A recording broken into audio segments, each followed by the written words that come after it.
थी वो भी अग्नि में जल के मर गई या कैसे मर गई। अब द्रौपदी को मालूम हुआ तो क्या हो वो तुमको यक्षों ने मार दिया। तुम्हारा तो द्रौपदी को भी क्रोध आ गया क्योंकि संगति का सब आता है ना। वो कहने का मतलब ये है वो सुनी थी सूर्य बाल में प्रारंभ में कही थी ना आपको, तो वो इसलिए आपको समझा रहा हूँ कि वो उसके कारण द्रौपदी भी विचलित हो गए। सुरुचि के उत्पन्न हुए उत्तम के संगति से द्रौपदी को विचलित होना पड़ा। सुनीति के पुत्र को भी, वो पहले वाला से दिमाग में ले लेना इस बात। तो वो व्याकरणों ने यक्षों पर विजय प्राप्त कही। यक्ष युद्ध का वर्णन है बड़ा, उससे कोई अपना मतलब है, को मतलब सार की बात लेनी है। तो वहां असंख्य बहुत से यक्षों का वध किया उन्होंने, बहुत से उनका यक्षों का वध किया।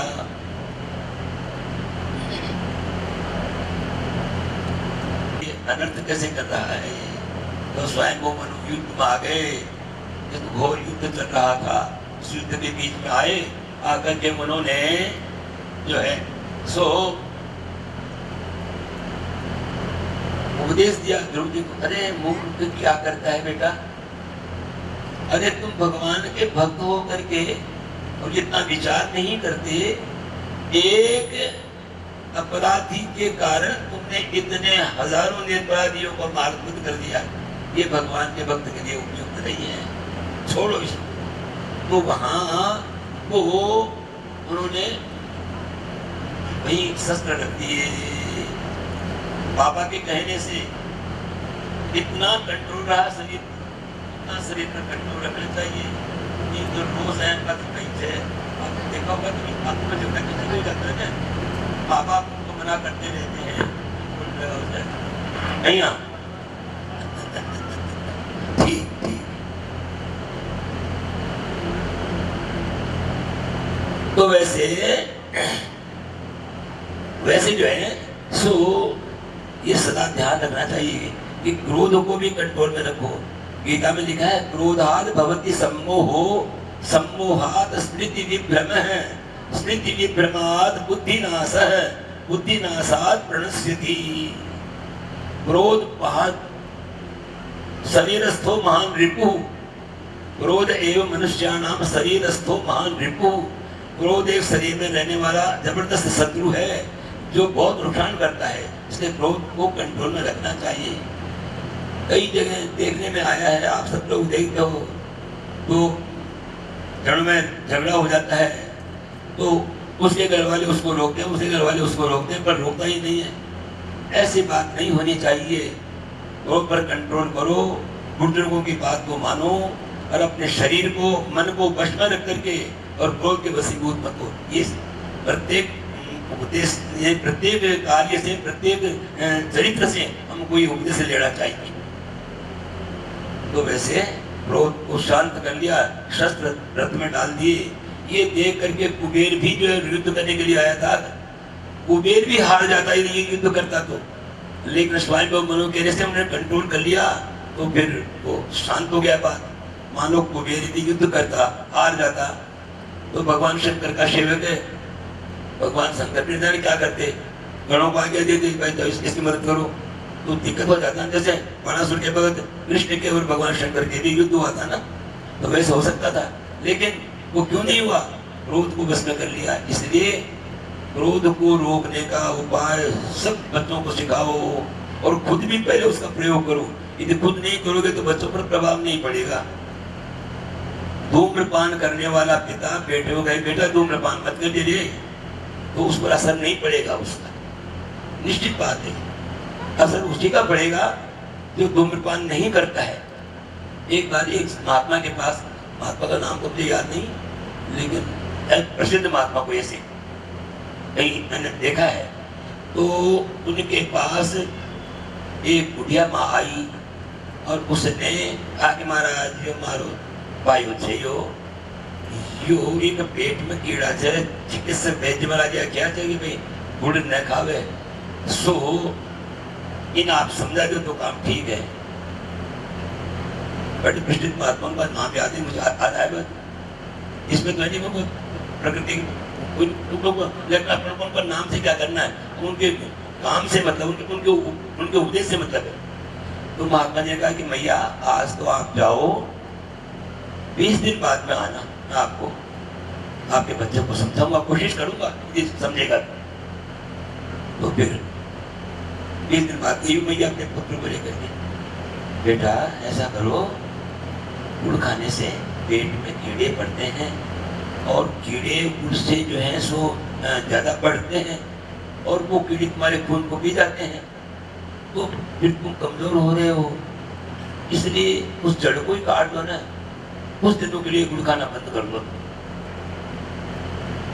उस बुढ़िया माँ ने कहा कि महाराज आप बात बताइए, मुझे भी कैसे कहता, मुझे बच्चों छोड़ दियो, मुझे थे आज बात 20 दिन पहले भी कैसे कहता कि मैया 20 दिन पहले मैं कहता तो इस पर असर नहीं पड़ता, क्योंकि मैं खुद स्वयं गुड़ खाता था, मैं स्वयं पहले गुड़ खाता था, इसलिए मेरी बात असर नहीं होता। अब मैंने 20 दिन तक गुड़ को आंखों से भी नहीं देखा मैंने, तो मेरे कहने का इस पर प्रभाव हो गया। तो वैसे कहने का भाव है कि पहले माँ बाप जो है क्रोध को छोड़ो, माँ बाप पहले क्रोध छोड़ें और फिर माँ और बाप दोनों मिलकर के अपने संतान को समझावें, तो संतान क्रोध नहीं करेगी, ये निश्चित बात है। ये एक एक बात अमूल्य है, अमूल्य। इनको आप एक भी बात साथ में ले जाओगे ना, तो भी मैं समझूंगा कि मेरी कथा वाचना थोड़ा बहुत तो काम आया है। तो वैसे सारा देश सुधर जाएगा।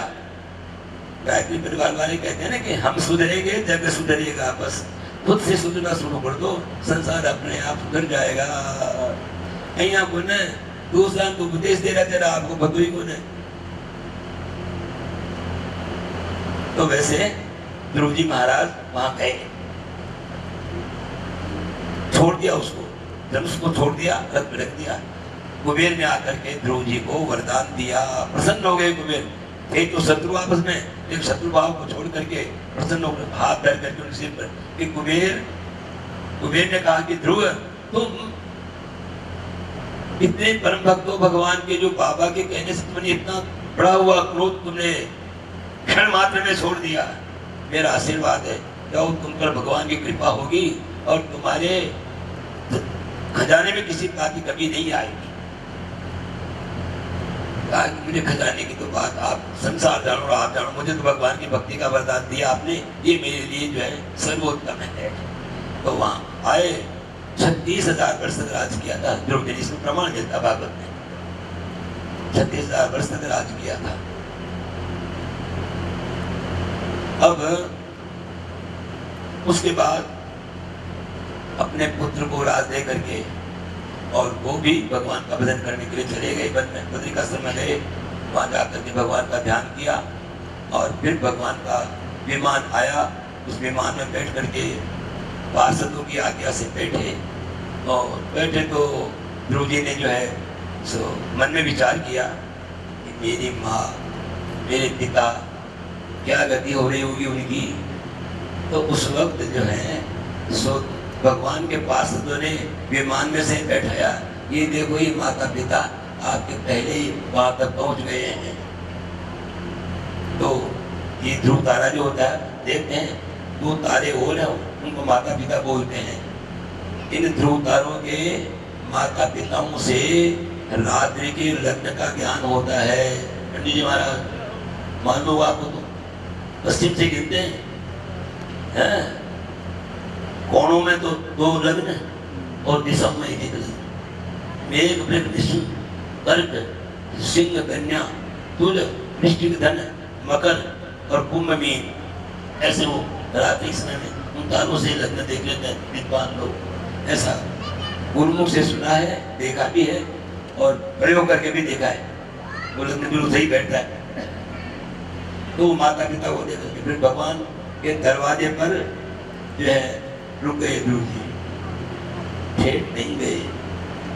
ठेठ तो सरकारी ऋषि बन गया, सरकारी ऋषि ठेठ में गया, भगवान ही आगे मिल गया मानदार, नहीं ध्रुव जी ने भी भगवान ही मिल गया और वैकुंठ पर ठेठ बन गया, दरवाजे पहुंच गया। और वो श्री कृष्ण भगवान की जय। इन्हीं ध्रुव जी के वंश में एक अंग नाम का राजा हुआ था। इनकी छठी पीढ़ी में अंग नाम का राजा था। वो बड़ा साधु वृत्ति का राजा था। उसकी प्रजा आनंदित रहती थी। अंग राजा के राज्य में सब तरह का आनंद था। संतान नहीं थी उसकी, संतान नहीं थी। तो उसने ब्राह्मणों को बुला करके यज्ञ किया। पुत्रेष्टि, पुत्रार्थम इष्टि, पुत्रेष्टि, पुत्र के लिए जो यज्ञ किया जाता है उसका नाम, उसको पुत्रेष्टि बोलते हैं। इष्टि नाम है यज्ञ का। तो पुत्रेष्टि किया। उसकी पत्नी थी, उसका नाम था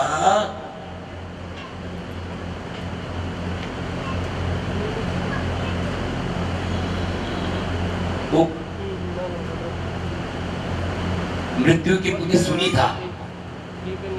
मृत्यु की पत्नी पुत्री थी और अंग की पत्नी थी, उसका नाम सुनीता था। तो सुनीता ने पति पत्नी ने यज्ञ किया। यज्ञावशेष जो था महात्मा कहने से वो पुरोडास का अवशेष उनको दिया गया। उनके पुत्र हुआ, बड़े वो पुत्र जो है पुष्ट हुआ। कारण क्या हुआ कि वो सुनीता जो थी ना, उसके माँ के दूध का असर हुआ, यानी नानेरा को असर योग में माता और पिता दोनों का प्रभाव संतति पर पड़ता है। ये गोद देखे थे ना, गोद, तो गोद देखो मतलब कहीं मतलब से भाई कौन सा गोद है, क्या है। इसमें वैज्ञानिक कारण भी है कि जिन गोत्रों को टालते हैं उन गोत्रों में उनके जो गुणसूत्र होते हैं ना, वो योग्य नहीं बनने देते बच्चों को, और दूसरे गोत्र के जो गुणसूत्र मिलते हैं तो वो उनका बच्चा बुद्धिमान और योग्य बन जाता है। ये सब वैज्ञानिक तथ्य है। और ये भी है कि वहाँ का जो स्वभाव होता है ना, कई नानेरों का शोच है, कहते बोले नाना को कोई दो दामाद है, अरे फलाना की उन नानी की बेटी थी या तो वो नानी का स्वास्थ्य फिर अगाड़ी जाके कुछ न कुछ नानी को चौको थे तो चौको आड़त दिखा देते, अनुकूल बोले तो प्रतिकूल थे तो प्रतिकूल बात दिखा देते। अब चौका बुरा सब भगवान के अच्छा, कहीं को चौको कहीं गुरु, सभी तो भगवान की लीला मन को ही कारण से, या क्योंकि लीला संसार के भगवान की लीला में कहीं चौको थे कहीं गुरु थे, सब चौको ही चौको थे। अजी नाटक माई ने वो तो नाटक करने वाले हैं, वैसे भगवान की लीला नाटक कर रही है ये। अब इसको किसको बुरा बताओगे, किसको भला बताओगे।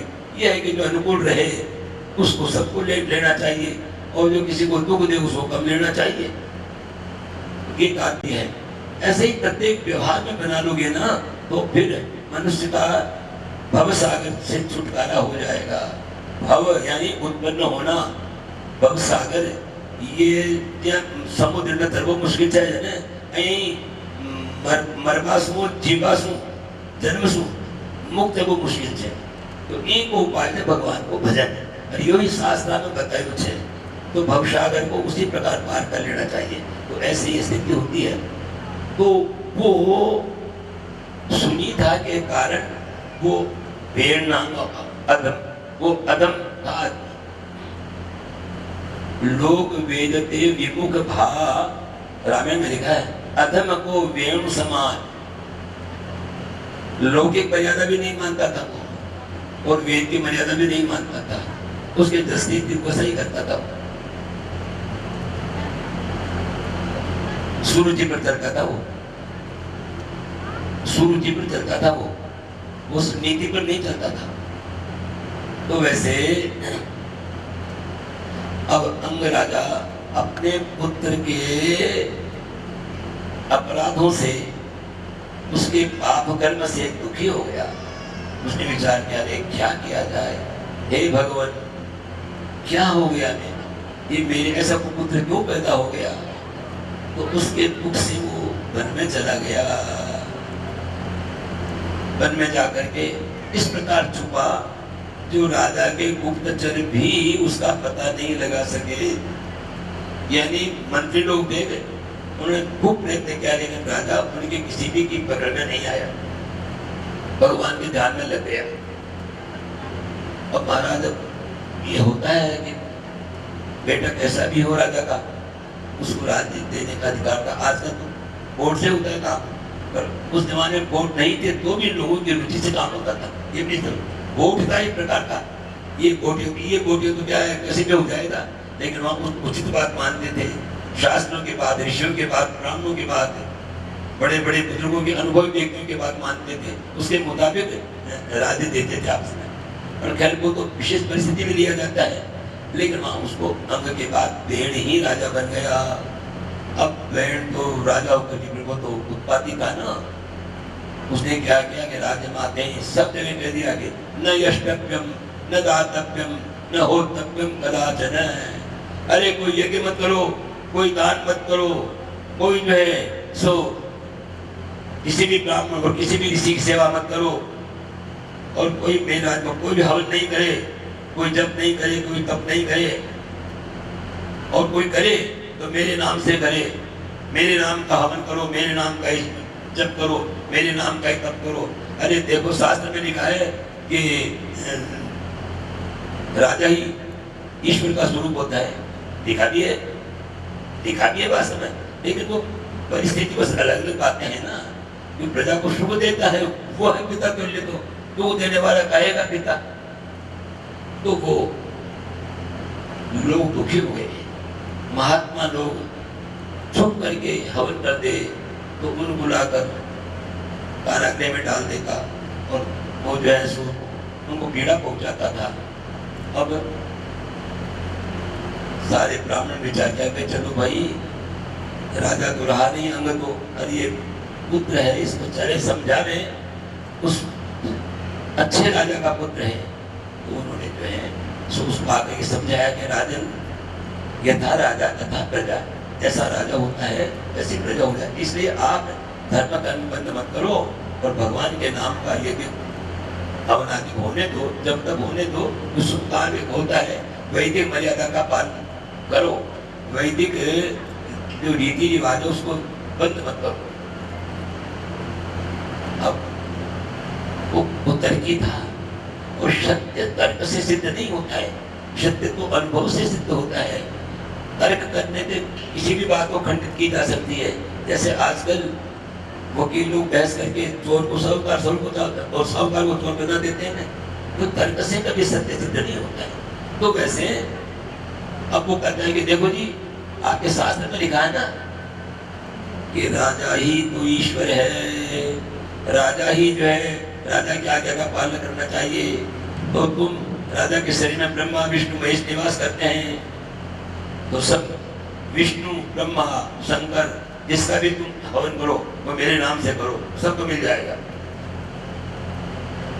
आगे समझाया, समझे नहीं तो अतिशय रगड़ करे जो कोई, तो अनन प्रकट चंदन ते हुई। चंदन तो ठंडा है, शीतल है, पर उसको भी ज्यादा रगड़ेंगे उसमें भी अग्नि प्रकट हो जाती है। महात्माओं को क्रोध आ गया, हुंकार कर दिया क्रोध में, अरे ईश्वर ठंडा है, जा दुष्ट क्या है ईश्वर, क्यों कहते ही वो उसका प्राण निकल गया, अंग राजा का प्राण निकला, शरीर मुर्दा हो गया। अब अपने प्रस्थान चले गए। अब बहुत तो आनंद हो गया, ये कि यागादी तो होने लगे, जब तब भी होने लगे, लेकिन तो बिना राजा के चोर बढ़ गए, डकैत बढ़ गए, क्योंकि राजा के दंड का भय नहीं होता है ना, तो चोर ज्यादा बढ़ जाते हैं। तो एक बार जो है, हाँ एक बार जो है सुख ये की आगादी हो रहा था गंगा के किनारे, और लुटेरों की फौज जा रही थी। आगे आगे लोग बेचारे भग रहे थे, रो रहे थे, चिल्ला रहे थे, उनको लूट रहे थे। ये क्या हो रहा है, देखा कि ये लुटेरे हो रहे, उनको दया आ गई, अरे ये बिना राजा के जो ऐसे हो रहा सा, चलो राजा को किसी को बनाना ही चाहिए। अब और तो क्या सुना है कि सुनी था ने, अंग राजा की पत्नी ने, बेण की माँ ने अपने पुत्र के शव को तेल के नाम में रखा है, सुरक्षित रखा है, उसको बिगड़ने नहीं दिया। चलो उसके शरीर से ही अपन पुत्र पैदा कर देंगे। उसे उत्पत्ति करके और राजा बना लेंगे अपन। सारे ऋषि लोग वहां आए, आकर के और सुनीता से कहा कि तेरे पुत्र का शव कहाँ है। सुनीता ने शव दिखा दिया। तो पहले तो उसके जो है नाभि के नीचे के अंगों का उन्होंने संघर्ष किया, मथा क्या उनकी विधि थी वो तो कोई जाने, उनकी वैज्ञानिक विधि। यहाँ तो उनके मथने से जो है एक बच्चा पैदा हुआ, काले शरीर का, लंबी ठोड़ी का, काला काला बच्चा पैदा हुआ। ये तो वो